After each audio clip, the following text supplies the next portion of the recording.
আমাদের অতিথি এর মধ্যে এসে গেছেন। আমরা জি, শুভেচ্ছা আপনাকে আমাদের পক্ষ থেকে। আপনাকে অনেক ধন্যবাদ ইসমাইল ভাই। আপনাকে জি, দেখলেই জি, ভালো জি। লাগে। আমরা আমাদের দর্শকদেরকে দেখলেই ভালো লাগে। তারা আমাদেরকে প্রশ্ন করেন, অনেক কিছু বলেছেন, অনেক কমেন্টস করছেন। আমাদের ভালো লাগছে। সেগুলো আমরা দেখাবো। দর্শকদের মতামত নিয়েও কিন্তু আমরা আজকে আলোচনা করব। তারপরে আমাদের আজকের আলোচনার আরেকটা বিষয় থাকবে, আমাদের বিশিষ্ট সাংবাদিক এবং সংবাদ উপস্থাপক, টক শো উপস্থাপক নবনীতা চৌধুরীর বিভিন্ন প্রশ্ন। নবনীতা কি বিক্রি হয়ে গেছে? হ্যাঁ, ইয়াং বেঙ্গল প্রশ্ন করেছেন। সেটা নিয়েও আমরা কথা বলবো, আমরা সেটা দেখতে চাই। মহিউদ্দিন আহমেদ, বাংলাদেশ আওয়ামী লীগের জন্ম রাজপথে, সুতরাং রাজপথে সমাধান হবে। জি, আমরা লোকমান হোসাইন, থাইল্যান্ডে ইউনূসকে নরেন্দ্র মোদী যেভাবে দাঁড়িয়ে সম্মান জানালো, মনে হলো যেন ডক্টর ইউনূস সাহেব নরেন্দ্র মোদীর শিক্ষক। বাংলাদেশ থেকে মোদীজিকে ধন্যবাদ। আচ্ছা ভাই, এখানে একটা কথা হচ্ছে, একজন মানুষ আপনার বাড়িতেও একজন মানুষ কেউ যদি আসে, আপনি দাঁড়িয়ে সম্মান জানাবেন, এটা তো স্বাভাবিক, এটা তো কার্টেসি। এটা কেমন কেমন দেখায়, একজনের সাথে একজনের কথা বলে শুভেচ্ছা বিনিময় হয়, কথা হয়, এটা মানে এটা দুই পক্ষই হবে। ইউনূস সাহেব যদি ভিতরে বসা থাকতেন, মোদী সাহেব যেতেন, ইউনূস সাহেব দাঁড়িয়ে যেতেন, এটা স্বাভাবিক। আচ্ছা, এটা একটা কার্টেসি। আমরা নিঝুম মজুমদার, আমি এর কথা না বাড়িয়ে আমাদের ব্যারিস্টার নিঝুম মজুমদার আপনার কাছে শুনতে চাই। সেটি হচ্ছে, আমি একটা জিনিস বলতে চাই, আমাদের দর্শক যুক্ত হয়েছেন এরই মধ্যে। সেটি হচ্ছে যে, আমাদের বিমস্টেক সম্মেলন সম্পর্কে সবচেয়ে মানে যেটা আমাদের শফিকুল আলম সাহেবও ব্যাখ্যা করতে পারেননি। আমরা নবনীতা চৌধুরীর তার ভিডিও দেখে, নবনীতা চৌধুরীর বয়ান দেখে মুগ্ধ হয়েছি, এবং বিমস্টেক সম্মেলনের সাফল্য বাংলাদেশের কতটুকু অর্জন হয়েছে, ভারতের কতটুকু হয়েছে, সেই বিষয়টি চমৎকারভাবে নবনীতা চৌধুরী ব্যাখ্যা করেছেন। কাজেই আমাদের আলোচনার বিষয় আজকে থাকবে নবনীতা চৌধুরীর প্রসঙ্গটিও থাকবে একটু। আপনি যদি একটু কাইন্ডলি শুরু করতে চান। প্রথমে হলো, ভারত প্রথম অবস্থায় বলেছিল যে বাংলাদেশের সাথে কোনো আলোচনা আপাতত নয়, এবং বাংলাদেশে একটা ইনক্লুসিভ নির্বাচনের মাধ্যমে যদি কোনো সরকার আসে, সেই সরকারের সাথে ভারত আলোচনা করবে। হঠাৎ করে ভারত বাংলাদেশের সাথে চায়নার যে সম্পর্ক, সেটি দেখে, নবনীতা চৌধুরীর বয়ান অনুযায়ী, আহ, আমাদের সরকারের যে আন্তরিকতা চায়নার সাথে, সেটি দেখে ভারত বাধ্য হয়েছে হঠাৎ করে বাংলাদেশের সাথে বৈঠক করতে। জি, আপনি কথা বলুন একটু প্লিজ। আহ, অনেক ধন্যবাদ। আম, আমি জানি না যে নবনীতা চৌধুরী এই পুরো ঘটনাটাকে বিশ্লেষণ করেছে। জি, জি, একটা চমৎকার। আলোচনাতে তিনি একটা আলোচনাতে তিনি আসতে পারেন। একটা আলোচনার হয়তোবা ছোট একটা জায়গা আমরা করতে পারি। হুম, কিন্তু আমার মনে হয় যে প্রথমে এটা একটু বুঝে নেওয়া দরকার যে মিটিংটা কি নিয়ে হয়েছে এবং মিটিংটা কেন হয়েছে। কেমন? জি, আপনি যদি আমি আপনাকে একটা খবর রেফার করব, সেটা হচ্ছে 25শে মার্চে, সরি 23শে মার্চে আহ, একটা সংবাদ আপনার প্রথম আলোর মাধ্যমে আমরা যেটা জানতে পাই সেটা হচ্ছে যে মোদি ইউনুস বৈঠক আয়োজনের অনুরোধ বিবেচনা করা হচ্ছে, এটা জয়শঙ্কর বলছেন। তেইশে জি, মার্চ 23শে মার্চে প্রথম আলোরই আরেকটা সংবাদ, ওই একই পত্রিকারই আরেকটা সংবাদ আমি বলি, সেটা হচ্ছে আর্লি, অর্থাৎ তারা যখন কোনো ধরনের নিউজ পাচ্ছিলেন না তখন আরেকটা সংবাদ করা হয়, যেটা হচ্ছে 23শে মার্চ হচ্ছে বাংলাদেশ সময় বিকেল 5টা 5-এ। জি, আমি একটু দেখে নেই যে পরের সংবাদটা কখন, তাহলে বুঝতে পারবো। আরটা জি, হচ্ছে আপনার 6টা 53। তাহলে জি, প্রায় 1.5 ঘন্টা বা 1 ঘন্টা আগে প্রথম আলো জানিয়েছে যে ভারত এখনো আপনার কোনো কিছু জানায়নি। 19শে মার্চে জি, বাংলাদেশ আবেদন করেছিল। মাথায় রাখতে হবে কে আবেদন করেছিল। বাংলাদেশ এবং বর্তমানে যে বাংলাদেশ। দখলদার বাহিনী, যে টোকাইরা আছে, ওই টোকাই সর্দাররা, তাদের প্রশাসন থেকে আপনার ভারতের কাছে আবেদন করা হয়। কবে করা জি, হয়? 19শে মার্চ, বুধবার। 23শে মার্চে প্রথম আলো সংবাদ প্রথমে আমাদেরকে 5টা 5-এ সংবাদ দিচ্ছে যে এখনো কোনো ধরনের তারা আপডেট পায়নি। জি, বিকেল আহ, বিকেল আম, আমরা দেখতে পাচ্ছি 6টা 53 মিনিটে আবার বলা হচ্ছে যে মোদি ইউনুস বৈঠক আয়োজনের অনুরোধ বিবেচনা করা হচ্ছে। জি, কেমন? জি, আচ্ছা। এরপরে আমরা একটা সংবাদ দেখতে পাই এই আহ, এই আপনার ইসেই কি জানি বলে, এই প্রথম আলোতেই। সেটা হচ্ছে জি, 28শে মার্চের একটা সংবাদ, যেখানে পরিষ্কার করে জানিয়ে দেওয়া হয়েছিল যে ভারত বাংলাদেশের বা শ্রী নরেন্দ্র মোদীর সাথে ইউনুসের যেই জি বৈঠকটা হওয়ার কথা ছিল সেটা হচ্ছে না। কবে এটা জি জানালো? 28শে মার্চ। তাহলে 19শে মার্চে আবেদন, 23শে মার্চে দুইটা আপডেট পেলাম, 28শে মার্চে বলে দিচ্ছে যে আলোচনাটা আর হচ্ছে না। জি এই জায়গাটাতে আলাপটা হতে পারে যে 28শে মার্চে প্রথম আলোটাই কিন্তু সব সংবাদ, আমি কিন্তু আমার নিজের কোনো সংবাদ দিচ্ছি না। জি জি জি জি তো এত কিছুর পরেও শেষ পর্যন্ত হলো কিভাবে, এটা একটু জেনে রাখেন এবং জি দর্শকদেরকেও জেনে রাখা ভালো। গতকালকে আমি একটি জি ভিডিও ব্লগ বানিয়েছি, সেখানেও আমি বলেছি, আবারও বলছি, সেটা হচ্ছে যে থাইল্যান্ডের তরফ থেকে একটা বড় ধরনের হেল্প এখানে এই টোকাই সরকাররা পেয়েছে। থাইল্যান্ড সরকারের পক্ষ থেকে পার্সোনালি শ্রী নরেন্দ্র মোদী এবং তার প্রশাসনের কাছে অনুরোধ জানানো হয় যে তারা এটা বিবেচনা করতে পারেন, উনারা এখান থেকে 10 মিনিটের বেশি সময় নেবেন না। উনারা 10 মিনিটস এর কথা বলেছেন, জাস্ট উনারা কয়েকটা ইস্যুকে ওনারা রেইজ করতে চান। এর পরবর্তী সময়ে আরো বেশ কিছু অন্দরমহলের কূটনীতি হয়। এখানে একটু আপনাকে জানিয়ে রাখা ভালো যে এই পুরো মিটিংটা নিয়ে এই পার্টিকুলার জায়গাতে নবনীতা চৌধুরী নামে যেই ভদ্র মহিলা আছেন, যার জি নামে আমি শুনেছি মুরগি চুরির মামলা আছে বাংলাদেশে এবং হুম হত্যা মামলাও আছে 5ই অগাস্টের পরে।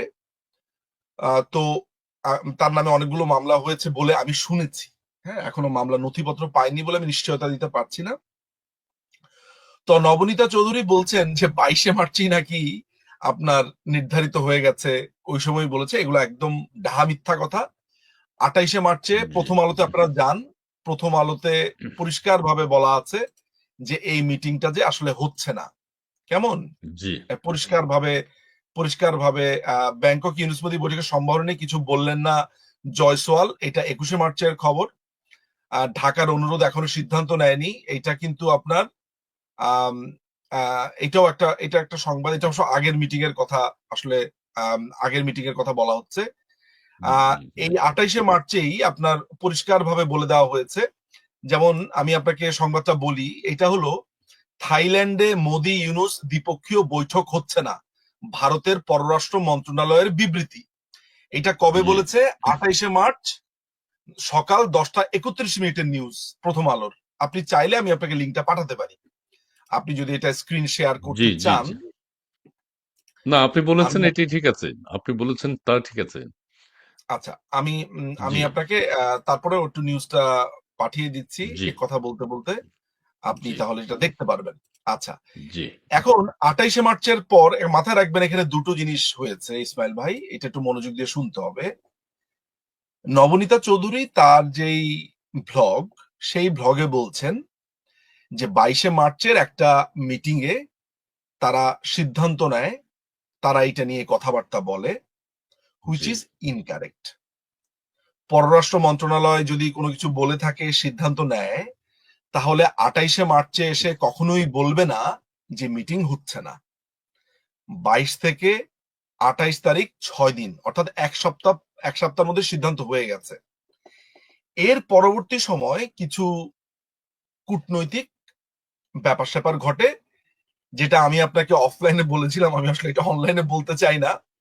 জি ইনফ্যাক্ট ইনফ্যাক্ট আমি আমি শুধু এটা আমার কথা বলছি, প্রিয় দর্শকদেরকেও বলছি, ইসমাইল ভাইকেও বলছি, এটা ধরে নেওয়ার কোনো জি কারণ নাই যে আমাকে কেউ বলেছে। এটা আমার মনে হয়, আমার ব্যক্তিগত ধারণা, বাংলাদেশ আওয়ামী লীগের পক্ষ থেকেও, বা আওয়ামী লীগের পক্ষ আমি বলবো না, আমি বলবো যে আহ, এমন একটা সিগন্যাল ছিল যে ঠিক আছে কথা বলেন না, শুনেন না কি বলে। হুম, এটা হলেও হতে পারে। আমি আবারও দর্শকদেরকে নিশ্চিত করছি যে এটা আমার বক্তব্য, আমার ধারণা, এটা আমার কল্পনা প্রসূতই ধরে নেন আমি খুবই কাল্পনিক কথাবার্তা বলছি, অতটুকুই ধরে নেন। কিন্তু আমার রাজনৈতিক বিশ্লেষণ ওইটাই বলে, এতটুকুই আমার মনে হয় দর্শকদের জন্য যথেষ্ট, তাদের বুঝবার জন্য। এমনও হতে পারে যে আহ আহ কেউ না কেউ চেয়েছে, ভেবেছে যে এরকম একটা মিটিং হোক, দেখি কি বলে, কি বলতে চায়। ভারতের একটা ভয়ানক রকমের ভয়ানক রকমের অনীহা ছিল, এইটা আমি আপনাকে নিশ্চিত করে বলতে পারি। আচ্ছা, আচ্ছা, আমি এখানে একটু কথা বলি আবার নবনীতার কথাই। যেহেতু উঠেছে, নবনীতা চৌধুরীর অনুষ্ঠানটা খুবই ভালো লেগেছে, নবনীতা চৌধুরীর বয়ান। এবং তিনি সেখানে বলেছেন যে ডক্টর ইউনূস সেখানে ছক্কা মেরেছেন।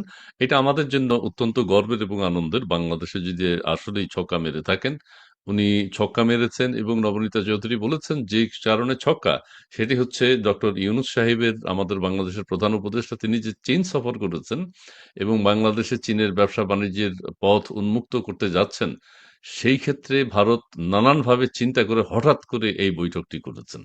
জি, এই বিষয়ে একটু ভারতের ভয় পাওয়ার বিষয়টি যদি একটু উল্লেখ করেন। জি। নবনীতা চৌধুরী মনে হয় ইদানিং খাদ্যাভ্যাস চেঞ্জ করে ফেলেছেন। তো খাদ্যাভ্যাস চেঞ্জ করলে আপনার বয়ানও নানান ধরনের চেঞ্জ হয়। জি। আহ, উনি সম্ভবত আহ, তার তার বিশ্লেষণ তিনি দিয়েছেন। আমি একটা লেখাতে ইতিমধ্যেই বলেছিলাম, মাসখানিক আগে, জানুয়ারি মাস দেড়েক আগে আমি বলেছিলাম জানুয়ারি মাসের একটা লেখাতে যে আহ, মানে খাদ্যাভ্যাস চেঞ্জ করে খুব বেশি লাভ হবে বলে মনে হয় না। মুরগি চুরির মামলা অন থাকবে। কারণ ইউনূস প্রশাসন যে উনাকে খুব একটা বিশ্বাস করবেন তাও না। কিন্তু যদি মনে করেন যে খাদ্যাভ্যাস চেঞ্জ করে লাভ হবে, করতে চান, সেটা ভালো কথা। যে যে তো কোনো মানুষই এখানে আমি আরেকটু কথা বলি। মানে আহ, জনগণ, আমি অনেকে ভিডিও করেছেন নবনীতা চৌধুরীকে নিয়ে, এবং নবনীতা চৌধুরীর ভিডিওর নিচেও অনেক কমেন্টস আছে।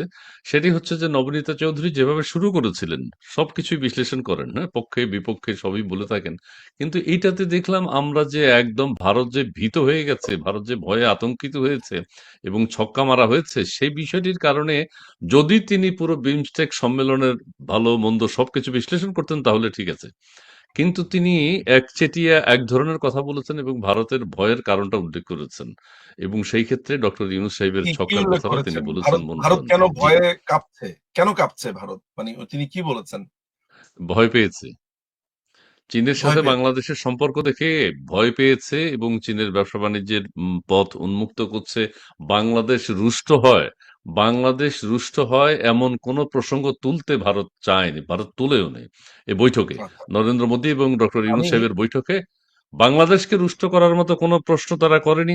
এবং তারা যে শেখ হাসিনাকে বাংলাদেশে এর আগে যে বিক্রম মিস্ত্রি, ভারতের পররাষ্ট্রমন্ত্রী, স্বরাষ্ট্র সচিব সম্ভবত, আহ, পররাষ্ট্র সচিব, তিনি বলেছেন বাংলাদেশ সফরে যে শেখ হাসিনা প্রসঙ্গে তাদেরকে যত কম প্রশ্ন করা হবে তত বাংলাদেশ ভারত সম্পর্ক ভালো থাকবে। কিন্তু এই বিমস্টেক বৈঠকের সাইডলাইনের মিটিং এ ভারত বা বাংলাদেশ ভারতকে সেই প্রশ্নটি করেছে, শেখ হাসিনাকে কবে ফেরত দেওয়া হবে বা কি করা হবে। বাংলাদেশ ভারত সেখানে কোনো প্রকার আহ প্রশ্ন তুলতে পারেনি, অথবা বাংলাদেশ বিব্রত হয় এরকম কোনো প্রশ্ন ভারত করতে পারেনি। আবার এটাও হয়, নবনীতা চৌধুরী বলেছেন বাংলাদেশে যেরকম ইনক্লুসিভ নির্বাচনের কথা তারা বলেছে, সেই কথাটাও তারা এই বৈঠকে উত্থাপন করতে পারেনি। এর আগে অবশ্য তারা বলেছে বিভিন্ন সময় বাংলাদেশে যে সন্ত্রাস নৈরাজ্য হচ্ছে, এর আগে ভারত সেগুলো বলেছে। কিন্তু এইবার তারা সেই কথাগুলো মিটিং এ উল্লেখ করতে পারেনি একদম। তার মানে নবনীতা চৌধুরীর বক্তব্য অনুযায়ী ভারত ভয়ে ভীত। জি, প্লিজ। আমার মনে হয় যে আমরা তো আহ, আমাদের একটা মূল এখানে দুটো ইস্যুজ আছে যেটা আমি জি। বুঝতে পারছি। একটা ইস্যুজ এর জায়গা হলো যে এই মিটিংটা কেন হয়েছে, মিটিং এ কি আলোচনা হয়েছে, সেটা। এবং পরবর্তী সময় আপনি জানেন যে আজকে ইন্ডিয়ান টাইমস ইতিমধ্যে আহ, তার যে একটি পোষা তোতা পাখি আছে ইউনুসের, শফিকুল আলম, সে যে মিথ্যে বলছে, মিথ্যে প্রচারণা করছে, সেইটার ব্যাপারেও বলেছে। এবং লাস্টের যে ইস্যুটা আমি বুঝতে পারছি যে এইটাকে কেন্দ্র করে নবনীতা নামে যে ভদ্র মহিলা, তিনি একটি বিশ্লেষণ করেছেন, সেটিও এখানে আলোচ্য বিষয়। আমি আপনাকে আগে, আপনি এই মাত্র যেটা বললেন যে কি কি ইস্যু তুলতে পারেনি, কি কি ইস্যু তুলেছে, সেটা নিয়ে একটু হুম, বলি। হুম। জি। ভারতের মিনিস্ট্রি অফ এক্সটার্নাল অ্যাফেয়ার্স, তাদের যে ওয়েবসাইটটা আছে, এপ্রিল 4, 2025 তারিখে তারা 1, 2, 3, 4, 5 পাঁচটা পয়েন্ট রেজ করেছেন। এবং তারা বলেছেন, এবং খুবই শর্ট, ওদের তো জানেন যে খুবই ম্যাচিউর একটা পররাষ্ট্র মন্ত্রণালয়, তারা যে আলোচনাগুলো উঠেছে সেই আলোচনাগুলো সেখানে সামারিটা দিয়েছে। প্রথম আলোচনা বলা হয়েছে যে ভারত একটি ইনক্লুসিভ, একটি একটি ডেমোক্রেটিক, একটি স্টেবল, একটি পিসফুল, প্রোগ্রেসিভ এবং ইনক্লুসিভ বাংলাদেশ চায়। এখন আপনার সাথে ধরেন আমি মিটিং করতে গেলাম, আপনার সামনে মিটিং করতে গিয়ে যদি আমি বলি যে ধরা যাক আমি হচ্ছি, আমার কান্ট্রির নাম হচ্ছে XYZ, আপনি হচ্ছেন ABCD। আমি যদি এখন মিটিং এর সময় বলি যে প্রিয় ABCD, আমি চাই আপনার দেশটা সবাই মিলে একসাথে আপনারা একটা গণতান্ত্রিক রাষ্ট্র হন। তো আপনি তো এতদিন ধরে দাবি করেই আসছেন যে আপনি একটা গণতান্ত্রিক রাষ্ট্র, আপনি সবকিছু ঠিক আছে, আপনি অনেক চেষ্টা করে আমার একটা অ্যাপয়েন্টমেন্টও পেলেন। আমি আপনার সাথে অ্যাপয়েন্টমেন্ট পাওয়ার পরে যদি বলি আপনার গণতান্ত্রিক রাষ্ট্র দরকার, আমরা এটাতে বিশ্বাস করি, তো যেটা অলরেডি আপনি আছেন সেটা আমি কেন বলতে যাব আপনাকে? আমি তো পাগল না। আমার কথা কি বুঝতে পারছেন? জি, জি। দেখেন, কারো যদি মাথাতে গ্রে ম্যাটার থাকে তাহলে বুঝবে যে তাকে এখানে ভরা মজলিসে একদম একদম পরিষ্কার একটা চর দেওয়া হয়েছে যে আপনি ডেমোক্রেটিক নন, আপনি ইনক্লুসিভ রাজনীতিতে বিশ্বাস করেন না, এবং এটা নিয়ে আপনি ফাস করছেন, এবং আমরা বাংলাদেশকে সামনের সময়ে এইভাবে দেখতে চাই। এটা হচ্ছে 1 নম্বর পয়েন্ট। 2 নম্বর পয়েন্ট বলা হচ্ছে যে যেসব আজে বাজে কথা বলা হচ্ছে, যেগুলো পরিস্থিতিকে বিষিয়ে তুলতে পারে, সেগুলো অ্যাভয়েড করা উত্তম। আমরা যখন ছোট ভাইকে শাসন করি, বা ধরা যাক ছোট ভাই বলবো, যে আমরা যদি বলি যে আমরা যদি কাউকে শাসন করতে চাই, আমার যদি শক্তি ক্ষমতা বেশি থাকে, আমি কিন্তু খুব বেশি বড়সড় ধমক দিব না। আমি হুম। শুধু একটু তাকাবো এবং একটু চোখটা গরম করে বলবো, I don't want to see it again. Just এক লাইনেই অবস্থা ঠিক হয়ে যাওয়ার কথা, যদি যাকে বলছি তার আক্কেল থাকে। ভারত শুধু বলছে যে যেসব আজে বাজে কথা বলা হচ্ছে সেগুলো অ্যাভয়েড করতে হবে, অ্যাভয়েড করা উচিত। তো এইটা ইউনুসকে বলেছে। কে বলেছে? শ্রী নরেন্দ্র মোদী, ভারতের প্রধানমন্ত্রী। আপনার কাছে মনে হয় না যে এই খুব বড় ধরনের ছক্কার কাজ হয়েছে এখানে? এখন কে ছক্কা মেরেছে সেটা আলাদা ব্যাপার, কিন্তু ভারতের পক্ষ থেকে এইটাকে যদি আপনি একটি সতর্ক বার্তা হিসেবে ধরেন, দেখুন কেন এই কথাটা বলা হয়েছে। একদম সাম্প্রতিক সময়ে যখন চায়না সফর করে এলো এই দখলদার বাহিনীর প্রধান ইউনুস, সে চায়নাতে বসে চায়নার ব্যবসায়ীদেরকে বলেছে এটা তোমাদের জন্য একটা ইকোনমিক এক্সটেনশনের জায়গা। কোন জায়গাটা? বঙ্গোপসাগর। এই পুরো বঙ্গোপসাগর, ইন্ডিয়ান ওশেন, এগুলো নাকি গার্ডিয়ান হচ্ছে নাকি পুরোপুরি নাকি বাংলাদেশ, এই পুরো সাগরের। এবং এও বলেছে যে ভারতের যে 7টি সেভেন সিস্টার্স নামে যেই অংশগুলো পরিচিত, তারা ল্যান্ডলকড, তারা আর কোথাও যেতে পারবে না, তাদের একমাত্র গন্তব্য বা এই বে অফ বেঙ্গলি একমাত্র তাদের জায়গা, এবং এই বে অফ বেঙ্গলের গার্ডিয়ান হচ্ছে ইউনুস নিজেকে দাবি করছে। ফলে এইখানে কিন্তু একটা বড় ধরনের সম্ভাবনা চায়নার আছে। দেখুন, ইন্ডিয়ার সাথে চায়নার যেখানে একটা শীতল সম্পর্ক, একটা মোটামুটি বেশ বাজে সম্পর্ক যাচ্ছে, সেইখানে গিয়ে চায়নার মাটিতে যখন বলে আসছে সেভেন সিস্টার্স এর আর কোথাও যাওয়ার জায়গা নেই, ফলে বে অফ বেঙ্গল তাদের একমাত্র ঠিকানা, একমাত্র গন্তব্য, একমাত্র জায়গা, বা এটা একটা বড় ভাস্ট এলাকা যেটা ওদের আসতেই হবে, ফলে তোমরা এখানে ইকোনমিক্যালি গ্রোথ করো। সোজা কথা হচ্ছে যে আমরা ল্যান্ড, ওদেরকে আমরা আটকে ফেলেছি, এখন তোমরা সুযোগ, মানে খাঁটি বাংলাতে হচ্ছে তোমরা সমস্ত সুযোগ সুবিধা নাও, আমরা ওদেরকে আটকে রেখেছি। এই তো হচ্ছে মেসেজ। জি। তো এই ধরনের একটা মেসেজ যখন 1 সপ্তাহ আগে দিয়েছে, আপনার মনে হয় 1 সপ্তাহ পর এখন আপনি বলতে পারেন তাহলে মিটিং করলো কেন? মিটিং তো অনেক দেরিতে হয়েছে বলে আমার মনে হয়। মানে আমার কিন্তু ব্যক্তিগত আড্ডাতে, ব্যক্তিগত আলাপে আমি কিন্তু অনেককেই বলেছি যে ভারতের উচিত এই বাংলাদেশের দখলদার সাথে বাহিনীকে ডাক দেওয়া, তারাই যেন ডাক দেয়, ডাক দিয়ে মনে হয় এগুলা বলে দেওয়া ভালো। বরঞ্চ এটা দেরিতে হয়েছে, বরঞ্চ উল্টোটা হয়েছে, দখলদার বাহিনী রিকোয়েস্ট করে এনেছে, কিন্তু আমি কিন্তু চেয়েছিলাম ভারত নিজের থেকেই এই জিনিসটা করুক।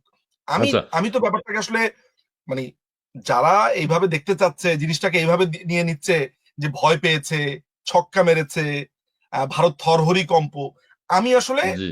এইভাবে দেখতে চাই না, বিকজ আমি মনে হয় একটু ডিপ্লোমেসি কম বুঝি। যেহেতু আমি কম বুঝি তাই আমি আসলে একটু আমার মতো করে আমি দেখতে চাই যে ভারতের একটা ভারত বাংলাদেশের আচ্ছা, একটা বড় প্রতিবেশী। আমি আমি একটু কথা বলি এখানে। জি, জি, জি। না, আমাদের দর্শক মন্ডলীও যেটি নিয়ে প্রশ্ন করেছেন যে বৈঠক বৈঠক হবে না কেন? প্রতিবেশী দেশ, বৈঠক তো হতেই পারে, এটা তো হবেই। কিন্তু প্রশ্ন উঠেছে, যেহেতু আমরা ভারতের সাথে চোখে চোখ রেখে কথা বলার কথা, চিকেন নেক সেভেন সিস্টার খেয়ে দেওয়ার কথা, সেই ক্ষেত্রে অনেকে প্রশ্ন করছেন যে ভারত না দিল্লি, দিল্লি না ঢাকা, দিল্লি না ঢাকা, ঢাকা ঢাকা। সেই ক্ষেত্রে অনেকে বলছেন যে, দর্শকদের মধ্যেও সেই প্রশ্ন উঠেছে যে তাহলে কেন ভারতের সাথে এরকম একেবারে বারবার চিঠি দিয়ে পররাষ্ট্র মন্ত্রণালয় থেকে চিঠি দিয়ে ভারতের সাথে বৈঠকের আহ্বান করা হচ্ছে। আবার কেউ কেউ প্রশ্ন করছেন, আমরা কি বিগত সরকারের চেয়ে ভারতের বেশি নতজানু হয়ে গেছি ভারতের কাছে? এরকমও প্রশ্ন উঠছে। অর্থাৎ ভারতের সাথে আমাদের এত আলাপ আলোচনার প্রয়োজনটা কি? কি কারণে বসতে হচ্ছে? অতীতের সরকারের চেয়ে বেশি নতজানু সরকার মনে হয়েছে এই সরকারকে। আমরা দুই একটা প্রশ্ন একটু কমেন্টস একটু নিয়ে নিই। আরিফুল ইসলাম তিনি বলছেন, বাংলাদেশ যতদিন থাকবে আওয়ামী লীগ ততদিন থাকবে ইনশাল্লাহ। জয় বাংলা, জয় বঙ্গবন্ধু। আচ্ছা, বলেছেন শান্তনু দত্ত, তিনি লিখেছেন, এই ৮ মাস ধরে সেভেন সিস্টার কোথায় কোন পথে দিয়ে গেল? ইউনুস সাহেবের বাপের বাড়ি দিয়ে গেল কিনা? আচ্ছা, ঠিক আছে, এরকম একটি প্রশ্ন করেছেন। আমার আজকে টেকনিশিয়ানটা একটু নেই, যেহেতু আগে আমরা শুরু করেছি, আমি দেখতে হচ্ছে স্পেয়ার লাইফ। ভাই, সেভেন সিস্টারের একমাত্র ঘটক কি মাওলানা ইউনুস? উনি চায়নাতে পাত্র খুঁজে বেড়াচ্ছেন। ধন্যবাদ আপনাকে। আমি সবকিছু, আচ্ছা ঠিক আছে, অনেক আমি এগুলো দেখাতে থাকি, আমি একটু পড়তে সমস্যা হচ্ছে, আবার কমেন্টস গুলো দেখাতেও সমস্যা হচ্ছে, সিলেক্ট করতেও সমস্যা হচ্ছে। আপনি লিজা আপনি বললে ফারজানা, আমি আমি পড়তে পারি, আপনি আপনি আচ্ছা, আপনি আপনি বললে আপনি আমি আপনি পড়বো। পড়েন, ভালো খারাপ সবই আচ্ছা, পড়বেন, ভালো খারাপ জি সবই জি। পড়বেন। জি, লিজা লিজা জি। ফারজানা বলেছেন যে বৈঠক হয়েছে আর আফসারিকে আর নবনীতাকে দিয়ে নির্বাচন না করার ধান্দা। হ্যাঁ, আপনি জি, কমেন্ট গুলো আনেন, আমি আমি আপনাকে পড়ে শোনাচ্ছি। জি, জি, আপনি জি, কমেন্ট গুলো জি। সিলেক্ট করতে পারেন। লোকমান হোসেন বলেছেন, এবার আন্দোলন হবে ডক্টর ইউনূসকে আরো মিনিমাম ৫ বছর দেশ পরিচালনার জন্য, যাতে দেশটা যাতে আরো ১০০ বছর এগিয়ে যায়। হুম, হ্যাঁ, হুম, এটা লোকমান হোসেন হুম, বলেছেন। সেক্টর ১১ বলেছেন, শুনলাম ইউনূসের নাকি মুসলমানই হয় নাই। আচ্ছা। বিডি গ্লোবাল 25 তিনি বলেছেন, ইউনূস সরকারের সাথে যোগাযোগ করার জন্য ৬ জন মার্কিন নিরাপত্তা কর্মকর্তাকে বরখাস্ত করেছে ট্রাম্প। এই সংবাদ সম্পর্কে বিস্তারিত বলুন। আচ্ছা। আচ্ছা, এরপরে হচ্ছে মিনহাজুল ইসলাম, তিনি বলছেন, আমেরিকা ৩৭% শুল্ক আরোপ নিয়ে নুনুচ চিঠি দেবে, সে বিষয়ে কিছু বলতেন দাদা। তারপরের কমেন্ট, সেক্টর 11 আবার বলেছেন, আচ্ছা এটা পড়েছি আমি অলরেডি। এর পরেরটা আলাউদ্দিন খান, তিনি বলেছেন, জয় বাংলা, জয় বঙ্গবন্ধু, জয় শেখ হাসিনা। আচ্ছা, এরপরের কামাল চৌধুরী, তিনি বলছেন, ফ্যাসিস্ট হাসিনার ষড়যন্ত্রে নিউ ইয়র্ক টাইমসের বানোয়াট খবর প্রচারের পর এবার স্বয়ং ট্রাম্প বাংলাদেশি পণ্যের আমেরিকা প্রবেশের বিষয়ে ৩৭% শুল্ক বসিয়েছে, যা আগে ছিল ১৫%। সার্কাস্টিক কমেন্ট করেছেন তিনি, আসলে তিনি হুম, সার্কাস্টিক কমেন্ট করেছেন। জি। আম, তারপরে তিনি আবার বলছেন, ইউনুস সরকারের সাথে যোগাযোগ। আচ্ছা, আচ্ছা, মোহাম্মদ দেলোয়ার, তিনি জয় বাংলা, জয় বঙ্গবন্ধু, জয় যুবলীগ বলেছেন। আচ্ছা। হুম। শুনলাম, ও আল্লাহ, এটা বারবার আসতেছে, বারবার করা হচ্ছে। হারপিক, হারপিক, এটা আমি বলি। সায়েদ বলেছেন হারপিক। হারপিক, এটা শর্ট, এটা শর্ট, এটা আমি বলি। হ্যাঁ, হ্যাঁ, হ্যাঁ। আরেকটু বড় লিখলে ভালো হতো। এর পরেরটা, জি, জি, জি। আমি এনসিপি কি এসএইচ বিউ। আচ্ছা, সময় আমাদের, তিনি বলেছেন, রোহিঙ্গা ইস্যুতে আবারও সুর পাল্টালো ডাস্টবিন শফিক। আলী নেওয়াজ বলেছেন, জয় বাংলা, জয় বঙ্গবন্ধু, জয় শেখ হাসিনা, আবার আসবে ইনশাল্লাহ আওয়ামী লীগ। শিয়াব খান বলেছেন, ইউনুস চোরা মোদিরে বলছে, হাসিনা হাসিনা আর কি দিছে আপনাকে, আমি আপনাকে যা দিব থিঙ্কও করতে পারবেন না, জাস্ট খালি ইলেকশন ছাড়া থাকতে দেন টিল ডেথ। আচ্ছা, আমার মনে হয় আমরা মোটামুটি প্রাইমারি স্কুলের বই কই। বিপ্লব খান এখন পর্যন্ত যতগুলো মন্তব্য পড়েছি, বিপ্লব খানের এই এই ছোট একটা মন্তব্য কিন্তু খুবই তাৎপর্যপূর্ণ আমার কাছে মনে হয়েছে। দেখুন, আপনারা এই এত কিছুর ভিড়ে, এত কিছুর জায়গাতে এই যে বিপ্লব সাহেব যে প্রশ্নটা করেছেন, এটা তো খুবই গুরুত্বপূর্ণ। চায়না ট্যুর নিয়ে কথা বলছি, তারপরে শ্রী নরেন্দ্র মোদী ইউনূসকে নিয়ে কথা বলছি, আমরা কত কিছু নিয়ে কথা বলছি, দেশি বিদেশি নানান ধরনের আলোচনা। কিন্তু একটা দেশের যে মেরুদণ্ড শিক্ষা, এই বাচ্চাগুলো, এইটা আপনার এপ্রিল হয়ে গেছে, এখনো পর্যন্ত তারা বই পায়নি, এবং এটা নিয়ে আমরা কোনো ধরনের কথাই বলছি না, এবং এটা নিয়ে কোনো আলোচনাও হচ্ছে না। অথচ আমাদের এই প্রায়োরিটি নির্ধারণ করাটাও অনেক সময় খুবই গুরুত্বপূর্ণ, কোনটা আমাদের জন্য প্রায়োরিটি।